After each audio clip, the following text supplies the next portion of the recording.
রাহুল গান্ধীকে জার্মানিতে প্রবাসী ভারতীয়রা বিপুল সম্বর্ধনা জানিয়েছেন। বিজেপির কাছে এই খবর হজম হওয়ার আগেই সোশ্যাল মিডিয়ায় ছেয়ে গেল সোনিয়া গান্ধীর একটি ভিডিও বার্তা।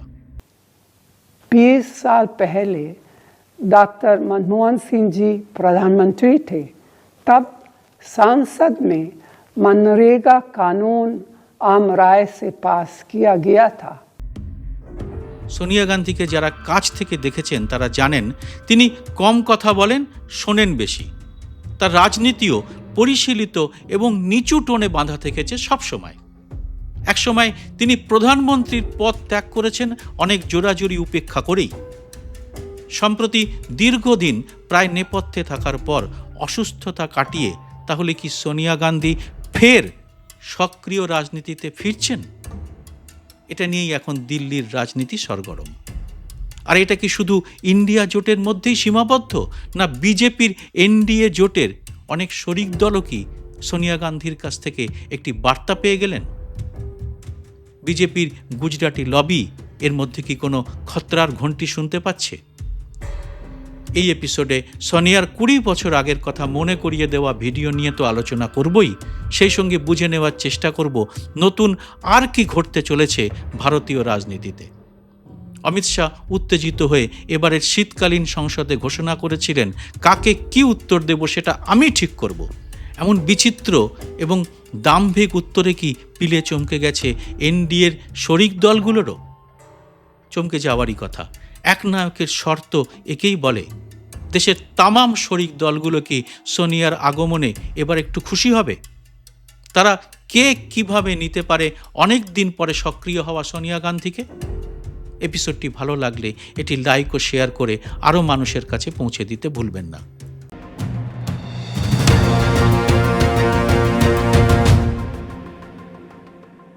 নমস্কার, সবাইকে স্বাগত। আমি সুব্রত বসু। অসুস্থ এবং নিষ্ক্রিয় সোনিয়া গান্ধীর চেয়ে সুস্থ এবং সক্রিয় রাজনৈতিক সোনিয়া গান্ধী কতটা বিপজ্জনক তা সবচেয়ে ভালো বোঝে বিজেপির গুজরাট লবি। বিজেপির কাছে এই সোনিয়ার কামব্যাক কি কোনো আশঙ্কার কালোমেঘ? সোনিয়া কি ভয় পাওয়াতে পারলেন মোদি এবং শাহকে?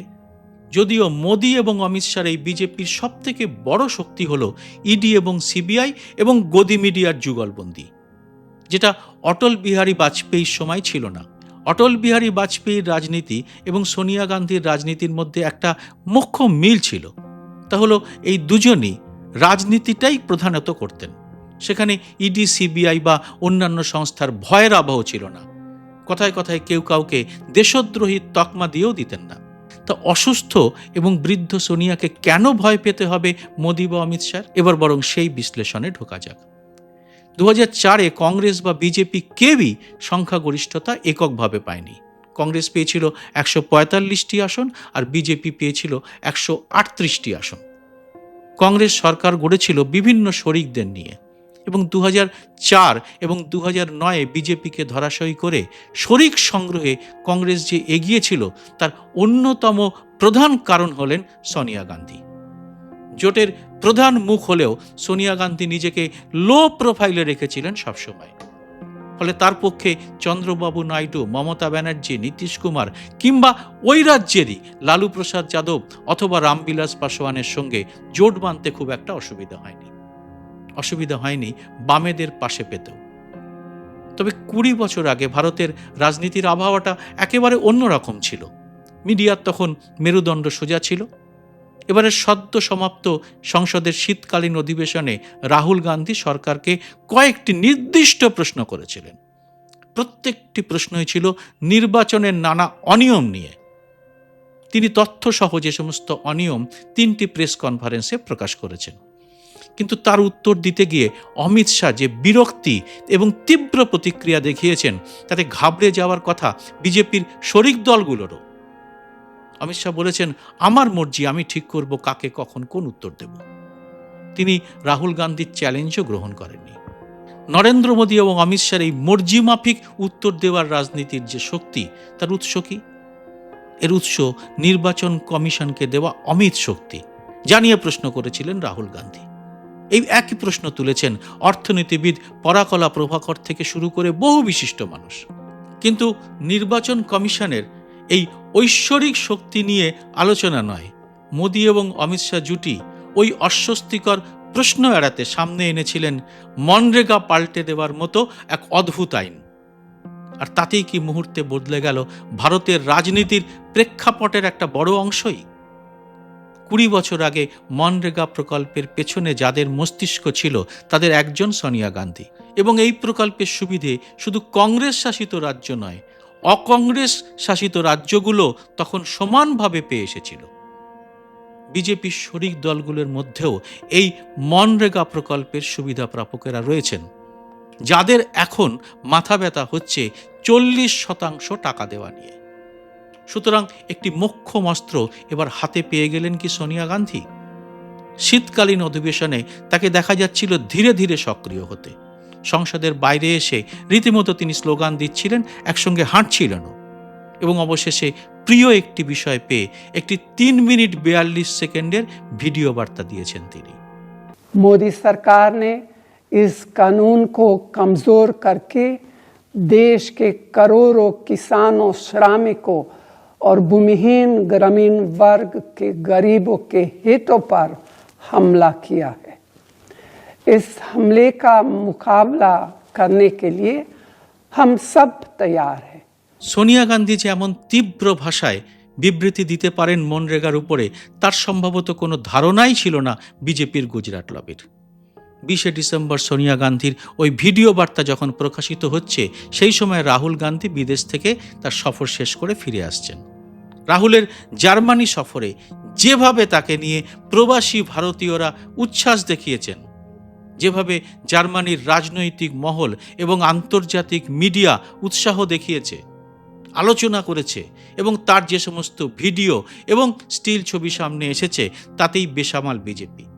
যথারীতি তাদের দলের পক্ষ থেকে অভিযোগ করা হয়েছে রাহুল যে বিশ্ববিদ্যালয়ে গিয়েছিলেন তা জর্জ সোরেস ফান্ডিং করেন।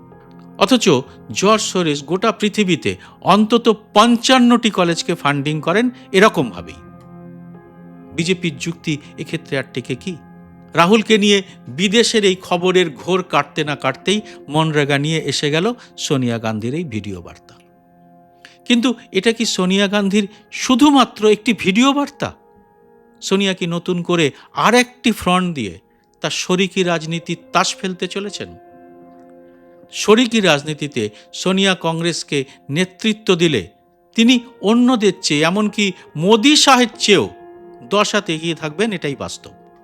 এ নিয়ে কি নরেন্দ্র মোদী এবং অমিত শাহর বাড়তি টেনশন তৈরি হতে পারে?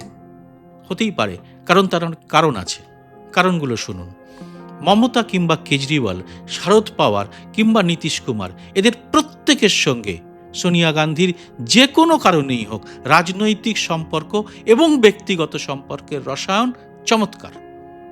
ইউপিএ 1 বা 2 দুটো ক্ষেত্রেই সোনিয়া একেবারে নীরবে তার কর্মকাণ্ড চালিয়ে গেছেন। সুযোগ থাকলেও তিনি নিজে এগিয়ে আসেননি, রাহুল বা প্রিয়াঙ্কা গান্ধীকেও এগিয়ে দেননি। শুধু তাই নয়, প্রকাশ কারাতের গোয়ার্তুমিতে যখন বামেরা সমর্থন প্রত্যাহার করে, তখনও সেই জোটে কিন্তু থেকে গিয়েছিলেন সিপিএমের হেভিওয়েট রাজনীতিক সোমনাথ চট্টোপাধ্যায়। নতুন করে সোনিয়া জোটে এনেছিলেন কাকে? কংগ্রেস ভেঙে বেরিয়ে যাওয়া মমতাকে, জানিয়ে কংগ্রেসের অনেকেই আপত্তি তুলেছিলেন। এখনও মমতার সঙ্গে সোনিয়ার অত্যন্ত গভীর সম্পর্ক। অথচ এই জোট বা শরিক রাজনীতি যখন নতুন করে দানা বাঁধল 2024 সালে, তখন এই জোটের সবচেয়ে গুরুত্বপূর্ণ নেত্রী সোনিয়া গান্ধী ছিলেন অসুস্থ। যখন ইন্ডিয়া জোট তৈরি হয়, তখন তার প্রথম সারিতে ছিলেন নীতিশ কুমার। এই জোটের নাম ইন্ডিয়া হওয়ার সঙ্গে সঙ্গেই তীব্র প্রতিক্রিয়া এসেছিল বিজেপি এবং নরেন্দ্র মোদীর কাছ থেকে। তখন তারা এতটাই বিচলিত হয়ে উঠেছিলেন যে দেশ জুড়ে বিজেপি প্রচারে নেমেছিল ইন্ডিয়া নামটি ব্রিটিশদের দেওয়া, সুতরাং ইন্ডিয়া নয়, ভারত। এমনকি সে সময় এক আন্তর্জাতিক সম্মেলনেও ইন্ডিয়ার জায়গায় ভারত এই নাম ফলক রাখা হয়েছিল। দেশের অনেক চাটুকার সেলিব্রিটিও এই সময় প্রচারে নেমে পড়েছিলেন। এখন অবশ্য তা নিয়ে বিশেষ উচ্চবাচ্য করা হয় না। সুতরাং যে কুশলতায় একসময় শরিকদের মন বুঝে তাদের সামলেছিলেন সোনিয়া গান্ধী, নতুন করে জোট তৈরির সময় তাকে পাওয়া যায়নি। ভারত জোড়ো যাত্রার পর রাহুল গান্ধীর অন্য ধরনের রাজনীতি কংগ্রেসকে নতুন করে অক্সিজেন দিলেও শরিকি রাজনীতিতে তার বিশেষ প্রতিফলন ছিল না, বরং শরিকদের সঙ্গে কংগ্রেসের সবসময় একটা কিন্তু গোলমাল বা একটা খিঁচ বেঁধেই ছিল। কংগ্রেসের নতুন সভাপতি মল্লিকার্জুন খাড়গেও শরিকদের সামলাতে ব্যর্থ হয়েছিলেন। জোট ভেঙে বেরিয়ে যান নীতিশ কুমারের মতো গুরুত্বপূর্ণ নেতা। আরও এক শরিক চন্দ্রবাবু নাইডুর সঙ্গে সোনিয়া গান্ধীর যে সখ্যতা তা বিজেপিকে পুরনো ইউপিএর আমলের কথা মনে করিয়ে দিতে বাধ্য। সোনিয়ার শরিকি রাজনীতির একটা মজার বিষয় হলো একই রাজ্যের দুই বিবাদমান দলের সঙ্গে তিনি সমানভাবে কথা চালিয়ে যেতে পারেন। যেমন বিহারে নীতিশ কুমার, লালু প্রসাদ, রামবিলাস পাসোয়ান ছিলেন, আবার তেমন অন্ধ্রে চন্দ্রবাবু নাইডু এবং জগনমোহন রেড্ডি একই সঙ্গে সোনিয়ার কাছের মানুষ ছিলেন। বিজেপির শরিকদের ইতিমধ্যেই একটা তিক্ত অভিজ্ঞতা হয়ে গেছে যে বিজেপির সঙ্গে থাকলে তাদের শক্তি কমে। এটা বিআরএস এর ক্ষেত্রে বা বিজেডির ক্ষেত্রে ঘটেছে। আর ইডি, সিবিআই এবং ইনকাম ট্যাক্সও যে রাজনীতির ঘোলা জলে মাছ ধরতে পারে তা করে দেখিয়েছেন নরেন্দ্র মোদী এবং অমিত শাহ জুটি। অথচ কংগ্রেসের সঙ্গে থাকলে শরিকদের শক্তি কমে না, বরং তা বেড়েই যায়। সোনিয়া এই শরিকদের সামলানোর জন্যে যে মধ্যপন্থা নিয়ে থাকেন তা ভারতীয় রাজনীতির সেই আদি এবং পুরনো খেলা। সুতরাং সোনিয়ার ক্রমশ এগিয়ে আসায় নতুন কি কোনো শক্তিবিন্যাস হতে চলেছে ভারতের রাজনীতিতে? এমনিতেই মোদিনোমিক্সের কল্যাণে বেহাল দশা ভারতীয় অর্থনীতির। টাকার দাম নিয়ে আর মুখ খোলার মতো জায়গায় নেই বিজেপি। অপারেশন সিন্দুর দেখিয়ে দিয়েছে ভারতের বৈদেশিক নীতিও কতটা ফ্লপ। সুতরাং রাহুলের জনবিন্যাস এবং দলিত গরিব সংখ্যালঘুর পথের রাজনীতির সঙ্গে এবার কি যুক্ত হতে চলেছে সোনিয়ার শরিকি রাজনীতির কুশলী ফর্মুলা? বিজেপির একক শক্তি 240টি আসন।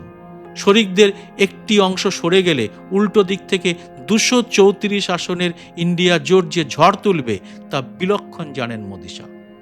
অতি সম্প্রতি ন্যাশনাল হেরাল্ড মামলায় মুখ পুড়েছে মোদি শাহের। হেরাল্ড মামলায় অসুস্থ সোনিয়াকে সামলাতেই পারেনি তারা। মোদি শাহের মুখ পুড়িয়ে সেই মামলাটি আদালতে গ্রহণযোগ্যই করে তুলতে পারেনি ইডি। সুস্থ এবং সক্রিয় সোনিয়া কি এবার শরিকদের কাছে বার্তা পাঠাতে শুরু করলেন জোট রাজনীতির? ভারতের রাজনীতি কি সোনিয়ার হাত ধরে ইডি, সিবিআইয়ের ভয়ের ঘেরাটোপ থেকে বেরিয়ে আসতে পারবে? রাহুলের পথের রাজনীতির সঙ্গে কি এবার জুড়বে সোনিয়ার জোট রাজনীতি? আপনার সুচিন্তিত মতামত জানাবেন কমেন্ট বক্সে। জয় হিন্দ, সত্যমেব জয়তে।